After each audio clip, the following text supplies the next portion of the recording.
Son 11 preguntas planteadas por el presidente Daniel Noboa para la consulta popular, que tiene un enfoque en temas de seguridad, propone cambios en el rol de las Fuerzas Armadas, incrementar las penas en delitos como el terrorismo y la delincuencia organizada. También busca una evaluación a los funcionarios de la función judicial y una auditoría a sus declaraciones patrimoniales. En cadena nacional, el primer mandatario explicó el objetivo de esta consulta. Esta consulta tiene 3 claros objetivos. 1. Intervención de las Fuerzas Armadas en la lucha contra la delincuencia. 2. Estamos cansados que haya mayor protección para los delincuentes que a las fuerzas del orden. Debemos proteger a todos quienes combaten a estas mafias. Por lo tanto, esta consulta exige el apoyo del sistema de justicia para que los condenados de crimen organizado tengan penas más altas. Las preguntas planteadas por el Ejecutivo son: ¿está usted de acuerdo con que las Fuerzas Armadas inicien acciones para prevenir y erradicar la actividad de organizaciones criminales transnacionales que operan dentro y fuera del territorio nacional, conforme el anexo de la pregunta 1? ¿Está usted de acuerdo con que las Fuerzas Armadas realicen control de armas, municiones, explosivos y accesorios permanentemente en las rutas, caminos, vías y corredores autorizados para el ingreso a los centros de rehabilitación social? ¿Está usted de acuerdo con que los miembros de las Fuerzas Armadas, la Policía Nacional y el Cuerpo de Seguridad y Vigilancia Penitenciaria no sean privados de su libertad o se les ordene arresto domiciliario mientras dure la investigación o proceso penal por sus actos ejecutados con el uso de la fuerza, reformando el Código Orgánico Integral Penal conforme al anexo de la pregunta 3?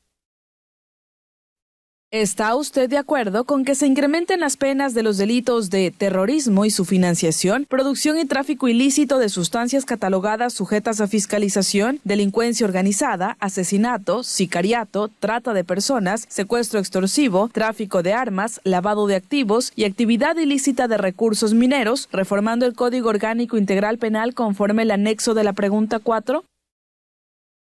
¿Está usted de acuerdo con que las personas privadas de la libertad cumplan la totalidad de su pena dentro del Centro de Rehabilitación Social en los delitos detallados en el anexo de la pregunta 5, reformando el Código Orgánico Integral Penal conforme consta en el referido anexo?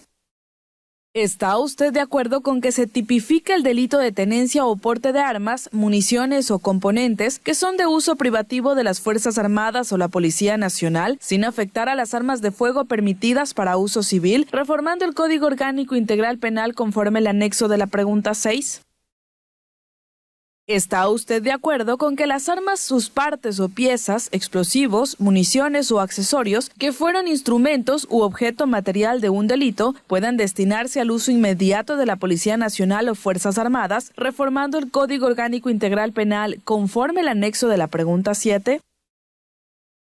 ¿Está usted de acuerdo con que se evalúa a las servidoras y servidores de la función judicial, incluyendo una auditoría a sus declaraciones patrimoniales conforme el anexo de la pregunta 8?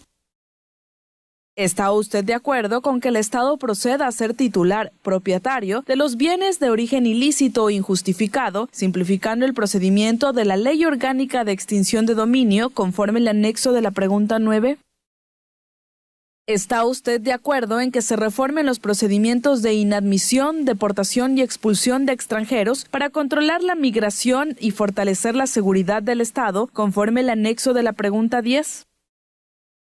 ¿Está usted de acuerdo con que se permita el funcionamiento de casinos, salas de juego, casas de apuestas o negocios dedicados a la realización de juegos de azar bajo las condiciones que se detallan en el anexo de la pregunta 11?